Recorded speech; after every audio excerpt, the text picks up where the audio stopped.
The world of sneaky, slithery snakes is about to get a mouthful of raccoon meat. Is ringtail meat on tonight's menu? Or will the raccoon be wearing an ocelot skinned hat instead? Welcome fantasy video game crossover viewers. Today's episode is going to be filled to the brim with espionage, burglary, pissing off PETA, and a dash of weird intimacy. Sly Cooper, one of everyone's favorite PS2 mascots, is about to take on the monumental task of surviving Metal Gear Solid 3 Snake Eater. For returning viewers, you know how we're gonna go about this, but for new viewers, we're gonna subtract one big boss and add one Anthro Raccoon into the plot of MGS3, and he'll have to clear the same obstacles Big Boss had to get through. And Sly will have to use his own weapons and abilities to see if he can reach the finish line. Now, before we begin, let's find out who this trash panda is and why he's so beloved. Now, just a quick FYI, there will be spoilers for MGS3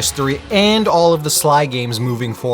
Now, Sly Cooper, as well as his family, are renowned thieves that have a long lineage of pulling off great heists, until Hedwig had lost his from delivering so much mail that he came down on them. Sly was then orphaned and made BFFs out of a turtle and hippo with a luchador fetish. Now, being a thief, you think Sly would be the bad guy, but he isn't. He's actually the good guy who stops even worse guys from dominating the world, or even different time streams. In fact, as a reward for stopping all these evildoers, Sony rewarded him by stranding him in the middle of nowhere. Of who knows when, because time travel. Guess that fifth game is literally lost to time. I guess in Sly's case, a good deed does go punished. As quick as that recap for Sly's life was, I was still not as fast as Sanzaru was when wrapping up Bentley and Penelope's relationship. Damn Ninja Turtles lied to me that rodents and turtles could always get along. Now, what does our favorite ringtail bring to the table to help him through this undercover op? Well, Sly has a ton of abilities he brings to the table, or in this case, the jungle. Sly, being the master thief that he is very well endowed at sneaking, damn it. He can run without making any noise, turn invisible, has excellent maneuverability when parkouring between obstacles, his pickpocketing skills are unmatched and has access to very high jumps, a paraglider, and an alarm clock that can distract enemies, and his hat doubles as a mine. Now, when Sly gets into a fight, he simply hits people with his cane. He can pull off a variety of combat feats with his cane, from air diving, spin attacks, and slam maneuvers, and that makes him adept at combat. Now, that's not all he's got. Just like Snake, he also loves to dress formally for kicking ass. Sly's had a variety of outfits over the years, but his best outfits are the ones from Thieves in Time. Those outfits give Sly a lot of advantages he normally doesn't have. For instance, the jailbird costume allows Sly to carry a giant ball and chain, and he can obliterate enemies by throwing the ball at them, or just squish the shit out of them by rolling over them. Then there's the Sabretooth costume that lets Sly act like a rug that can pounce on enemies, dizzying them. Next is the Archer costume. Sly can shoot arrows and also create ropes that he can walk along, making recon easier by staying on height. The Samurai costume that lets him deflect fireballs, and easily his best costume, the Thief outfit that lets him slow down time and has access to a big sword. I realize Sly also has the ability without a costume that looks like he's slowing down time with his heightened sensibility, but I don't think this works the same way as his thief's costume. You see, when using the heightened sensibility, Sly moves much slower than normal. I think this is just to view what it's like for Sly to be pulling off some of his insane dodges and feats from his perspective, because he can see and dictate how to maneuver in short intervals. Whereas with the thief outfit, everyone else is slowed down except for Sly, and he can just move like he normally can while the others can't. That said, he has a very powerful time manipulation ability we'll get to later. Now, when are we dropping Sly into the story precisely? It'll be after Snake's failed attempt at securing Sokolov and having him being thrown into the river. As for Bentley and Murray, they won't be allowed to directly get involved with any combat or join Sly out on the field in person, but will stay in touch with comms. Now, with the stage set, time to drop this raccoon behind enemy lines. Get it? Because his tail has lines and I said behind. Roll it.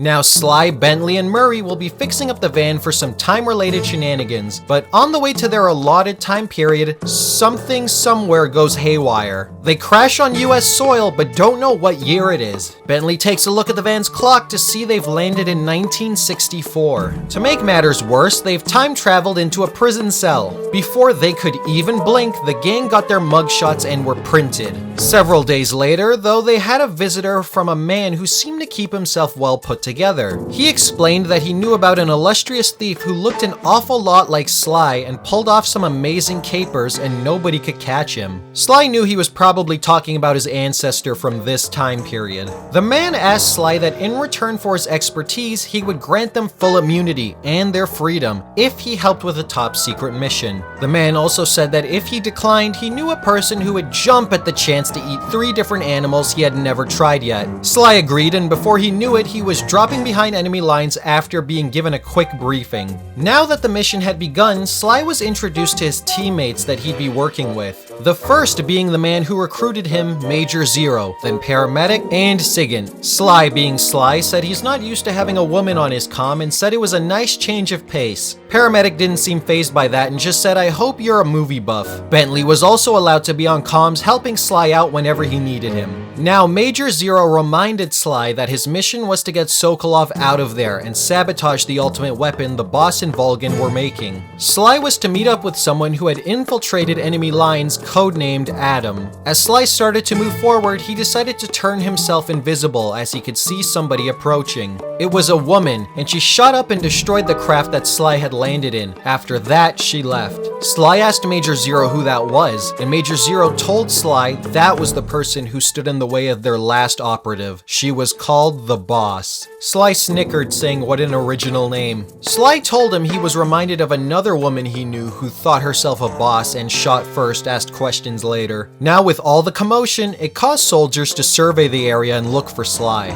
Now remember, Sly makes no noise when moving around or even running, so sneaking up on these guards would be easy for him. Sly even has access to a maneuver where he could launch an enemy into the air and finish them off without making any noise, so as to not alert surrounding enemies. But could Sly lift a fully grown man to do this? Well, Sly has done this to animals that weigh much more than a human. For instance, Sly has performed this attack on rhinos, and the average rhino weighs anywhere between 4,400 pounds to 5,300 pounds. So using this maneuver on a person is easy for Sly to achieve. As Sly moves through the night jungle quickly and efficiently, he makes his way over to where he has to meet Adam. While Sly's there, he gets ambushed looking for him, but a woman named Eva saves him. Eva tells Sly she doesn't know about Adam and that she's also gathering info on Vulgan, and she tells Sly everything she knows. Sly, enjoying the view, had to have Bentley snap him out of it so he could actually retain what she was saying. By morning, they were ambushed yet again by Ocelot and his men. Sly, just like before, could take out these enemies using his stealth tactics. He could also surprise them by throwing the alarm clock to make sure they weren't looking his way, or firing guns in his general vicinity. After dismantling Ocelot's men, Ocelot was disappointed that he wasn't facing off against Snake again. Sly sarcastically said, "No snakes today, but you do get a raccoon instead." Ocelot introduced himself, and Sly, yet again taunting him, replied, "Of all the animals you could have picked for a code name, you picked the cutest one. That's adorable." As he aimed at Sly, Sly used his smoke bomb to disappear and confuse Ocelot. Eva then channeled her inner Optimus Prime, broke out, and rolled out on his face. Afterwards, Ocelot runs away, but before Eva can shoot him, Sly stops her and says he'll deal with Ocelot. He treks Ocelot to a small area where he challenges Sly to a duel. Now, the best course of action is for Sly not to play the ranged game with Ocelot. Sly doesn't have a ton of ranged options here. His chain and ball attack won't go far enough, and shooting Ocelot with arrows isn't a good idea either, since a gun would be much faster. Sly could slow down time here in the thief outfit and run around to the other side from this angle, or just jump over since he does have access to a high jump and could attack Ocelot that way. The problem is Ocelot's soldiers are also shooting at you at certain points, even if Ocelot tells them not to interfere. Sly could wait for Ocelot to reload, then attack him.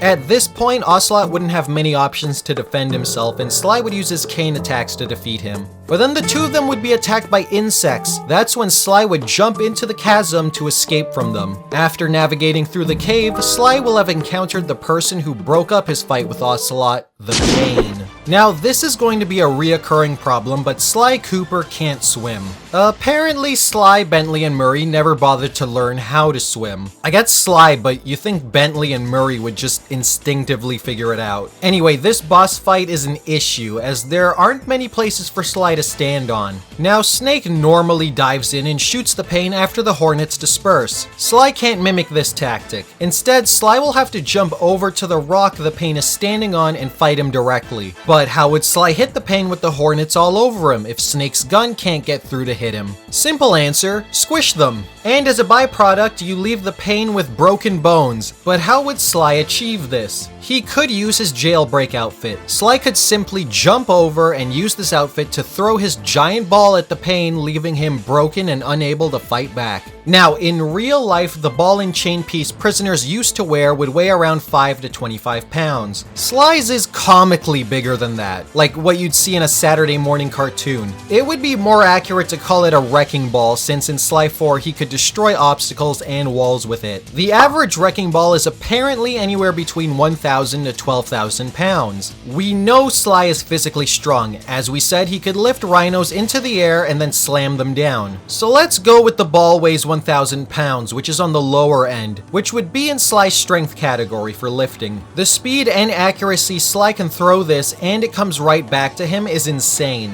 The pain being covered in hornets would not protect him from being hit like this, and his bones would shatter the minute Sly hits him with this. So as soon as Sly throws this, that's the end of the pain. Now Sly will make his way through the shallows until he gets to where Sokolov is. He uses his binoculacom to speak with the others as he watches how Vulgan hurts Eva, and he gets to see Ocelot doing what he does best. Bentley and Sly can't stand to see what Vulgan's doing and can't wait to ruin his plans, but admits Ocelot is mesmerizing when he juggles guns. Again, there is deep water coming up and Sly can't swim. But Sly does have some options here. He can either shoot an arrow and create a tether to walk across, or he could just jump and paraglide. The super jump he has access to should grant him enough height to paraglide over. If not, Bentley also did give Sly a device that lets him jump extremely high, which would give him more than enough air time to make it across. After that, Sly can just slip past the guards by becoming invisible, or just by taking it slow and watching how they move and going around them, picking off one at a time. Up ahead, Sly will have to maneuver around some traps and guards until he makes it to Granin. Granin tells Sly about the Shagohod and Sokolov's involvement with it, and what it's capable of, being a destructive weapon that will have the ability to walk on two legs like a person. Sly, coming from the future, thought to himself that's not the craziest thing he's ever seen, but still, he didn't want to see what it was capable of up close. After getting all the information he needed, it was time for Sly to face off against the Fear.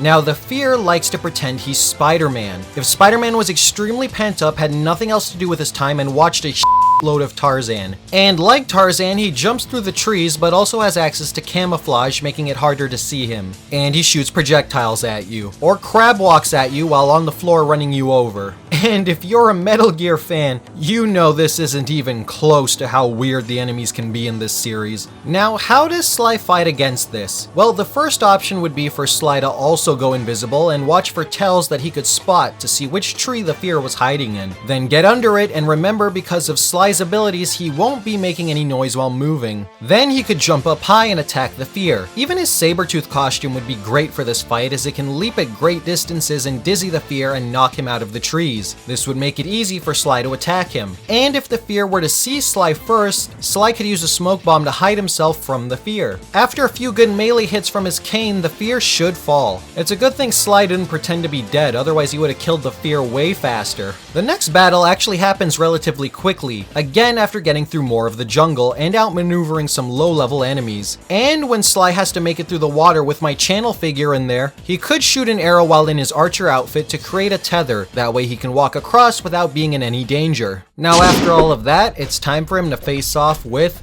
the End. With a name like that, you'd think he'd be the final boss, but he isn't. Now Sly has two ways to win this fight, the exciting way and the boring way. Now you could say the boring way is the more practical way, but because you asked, I'll let you know. You can actually save the game at this point, and even Paramedic warns you that she thinks something bad will happen if you do. But if you did save the game and come back to your file after a few days, and you're all pumped up ready to face off against the End, he dies of old age. Yup, the old bastard was so old and so sick of waiting for you, he just dies from old age. Sly wins without even having to do anything. So that's an option for Sly to win. The other is to just have a sniper battle with him, but since Sly doesn't carry a sniper rifle, he can't outsnipe the end. What he'll need to do is carefully maneuver around the battlefield as to not be seen and attack the end at close range until he's defeated. Sly doesn't feel great about taking down an old man and asks the Major why he couldn't just let him be and just sneak his way around him instead. Major Zero tells Sly not to underestimate these people, especially the end, and that he would have kept hunting him even if he decided to go around him.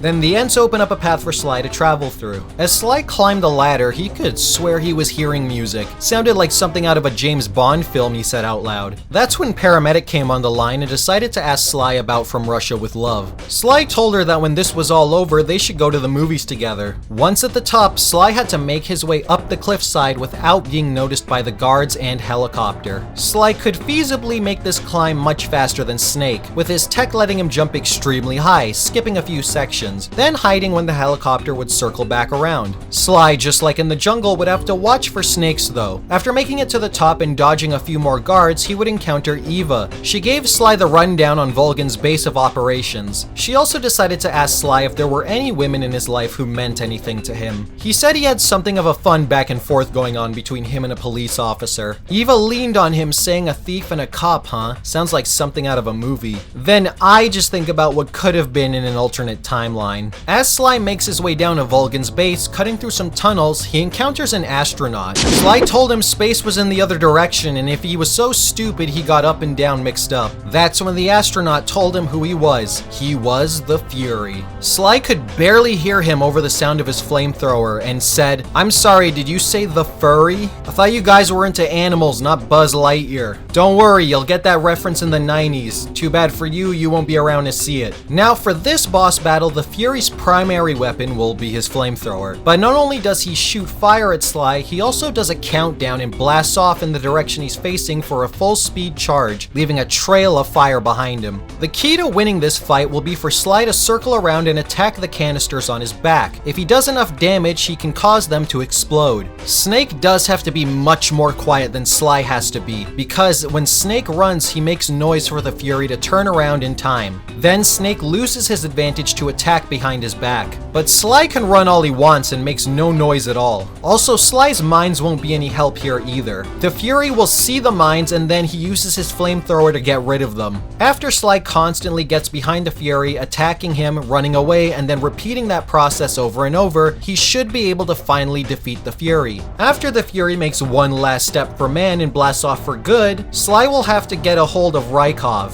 He would need his outfit to fool the guards guarding the area he needs to get into. Sneaking around the base will be no different than any other time he's had to be stealthy. The only thing is now there are spotlights that Sly will have to avoid as well. Now after getting inside of the base, Sly will knock out Rykov and change into his outfit. Sly is a bit shorter than Snake, as Sly's height is about 5'9", whereas Big Boss's according to the wiki is 5'11". However, Sly just needs to fool them for a second to open the door though, and Sly has tricked people before even though he may not have been the same height as the person he was impersonating. He could just shove his tail into his pants, and he has a mask to cover his face entirely. After getting in, Sly would find Sokolov, but it wouldn't matter as Vulgan finds out that's not Rykov, just like he did with Snake when he walks into the room. Kids, there's nothing more cool than being hugged by someone you like. But if someone tries to touch you in a place or in a way that makes you feel uncomfortable, that's no good. Sly wouldn't be caught like Snake though. While the boss and Vulgan were in the same room, Snake had no gadgets that he could conceal himself with. Sly has the smoke bomb, invisibility, and time manipulation. One of the abilities that would come in very handy here, even more so than the slow time effect, is Sly has access to the stun or time stopper ability, which is the overpowered ability I was alluding to earlier. This ability halts everyone from moving completely for a few seconds. Eva would later meet up with Sly, who was still hanging around the base, trying to keep Sokolov hidden. She explained that the way Sly got into the base was locked down and he would have to escape another way, through the sewers. Sly and Sokolov would go through the sewers but would be chased chased by Vulgan's forces. When he gets to the end of the sewer system, he'd jump with Sokolov hanging on. Then he'd use his paraglider, but he would have to land in the water and have it carry him downstream to safety. As he lands in, being swept away, he starts being attacked by what looks like a ghost. The ghost starts showing him visions of clockwork and Sly's other enemies he's defeated over the years and torments him. He tells Sly it's time to face the Sorrow. This isn't much of a fight, more like an obstacle course. While the Sorrow does have a few attacks, the bigger issue is depending on how many enemies you've killed throughout the game, the more you're gonna have to dodge. You see, the spirits of the people you killed come back to attack you at this point, but since Sly has barely killed anybody, he's not going to have to worry too much about an army of pissed off ghosts coming back to kill him. All Sly needs to do is walk to the end of the path without dying and he wins. There are no special ways to win this other than that. If Sly had a fake death pill, he could also snap out of this much faster than walking to the end. So once Sly makes it to the end, he's cleared this obstacle of the game and defeated the Sorrow. After he awakens though, he tries to wake Sokolov up, but he won't get up. Sly checks for a pulse, but he doesn't find one. Sly could protect Sokolov from physical threats, but whatever the Sorrow was, it seems he attacked Sokolov in his mind, a place where Sly couldn't reach. Sly was upset that he couldn't save him, but he knew he had to keep going. Now after walking past some more guards, it's time for some fun behind the waterfall. Sly meets up with Eva, who could help look after some injuries Sly may have incurred. She also updates Sly on what's happening at the base, and Sly tells her what happened to Sokolov. Sly says to Eva that she's gonna catch a cold from coming through the waterfall, and Eva agrees and slips into something Sly definitely has zero issues with. Eva asks Sly about him getting sick, and asks why he doesn't wear any pants. Sly says, "Have you ever seen a raccoon wear pants?" Eva says, "I've never seen one wear a shirt and a hat either." That's when the fun begins. The two start making weird noises, and you could hear bells, but not wedding bells. Eva found a transmitter that the boss must have slipped onto Sly before he escaped. Eva said, "I don't know much about raccoon anatomy, but I did manage to work my way around rather easily." Sly didn't know if that was a compliment or an insult, but he pulled himself together and got ready to head back in. To the jungle. He was ready to get back into the jungle. Eva told him to be careful and she went off first. Now Sly made his way back to the base and was ready to destroy the Shagohod with the explosives he had been given. And that's when Vulgan would again interfere and would challenge Sly to a one-on-one death match. The floor began to lower, putting Sly into basically a cage match with Vulgan, and the battle would commence. Now Vulgan can't just be attacked from the front, as he can block incoming attacks and counter. Projectiles won't work either because of his electrical abilities. Sly will have to wait for an opening when he has his back turned and attack when he's vulnerable. He could also grapple Vulgan after he does an electrical attack, which would leave him open. Sly could use one of his combo maneuvers for massive damage. Vulgan will also attack by creating an electrical field around him, which Sly could lie flat on the ground to avoid. And just because it's so good, Sly would use his thief costume to slow down time, so when Vulgan is open, he can stay long enough like that. Or he could just use the time stopper ability as well. Then Sly could just close the gap to beat his back in. As long as Sly maintains his distance and attacks safely and waits patiently, he'll be able to defeat Vulgan despite his amped up attacks. Now Eva would pick Sly up in a motorbike and the two of them would hightail it out of there. The base would detonate, but the Shagohod was still intact, and now it was after the two of them.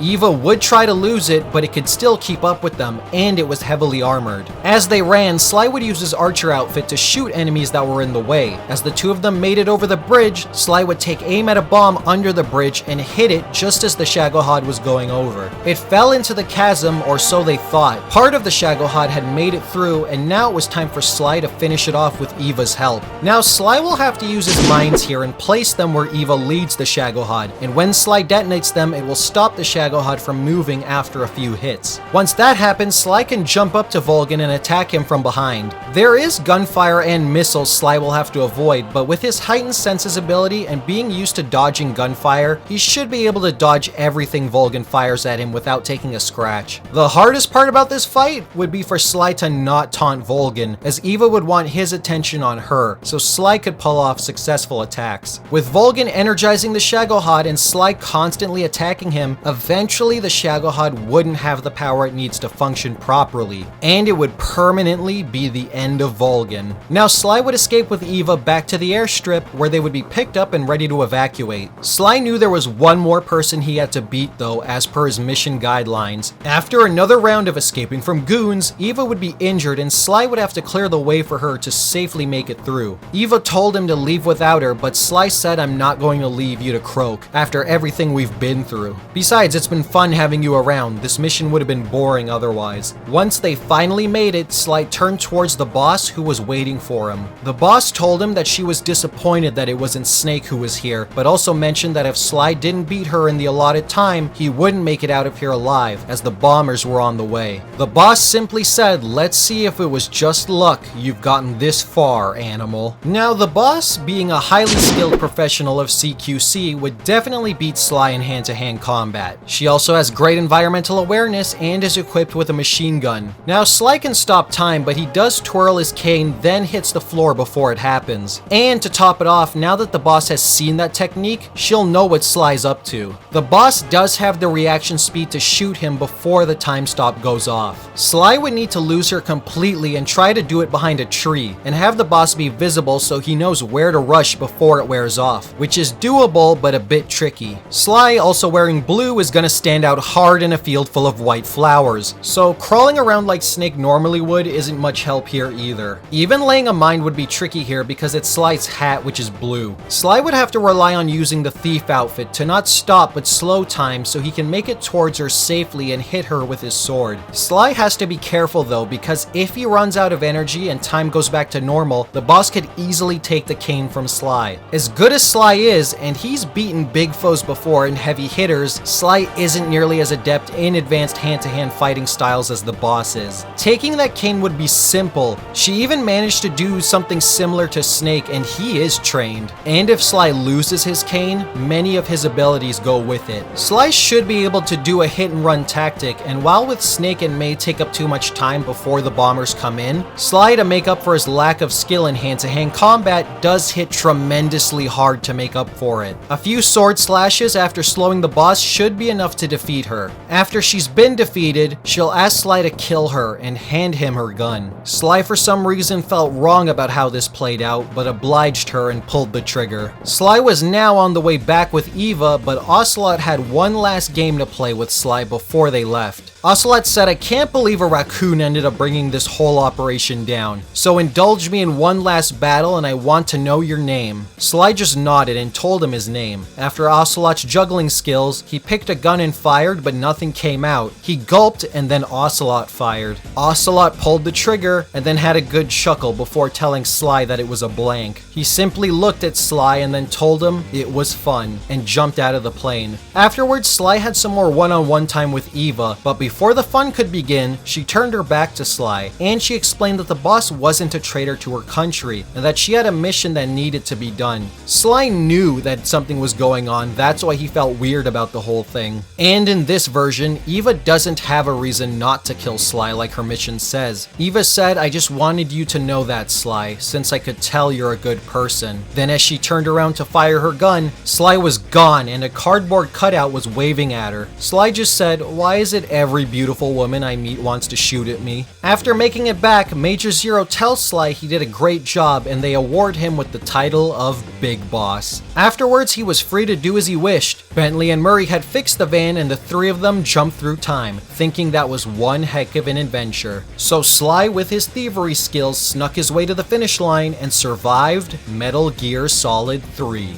With Sly's cartoonishly destructive abilities and the power to manipulate time, he was more than a match against the enemies of Metal Gear. Sly's been able to take down many overpowered foes in his own games that the ones in Metal Gear, while threatening, couldn't deal with Sly's gadgets or abilities. Simply being from the future didn't just give Sly the edge here though. It's his own experience that let Sly get the job done. If Sly wasn't good at sneaking around, he would have had a much tougher time of it. But we're talking about a guy who can literally turn invisible and run without making a sound. And while the Shagohod was a beast of a machine, tactically Sly's mind could find find a weakness. And having Bentley in his ear giving him advice didn't hurt either. What do you think though? Could Sly have had an easier time of it, or should he have died? Also, will you now need to wash your brain of that almost interspecies relationship? One thing's for sure, hopefully somebody can make a Sly 5. Maybe somebody should send this to Kojima. Imagine the insane story he could give to a Sly game. Hopefully this isn't the last we see of this beloved gang. Thanks for watching, and as usual, this was me just nathing out.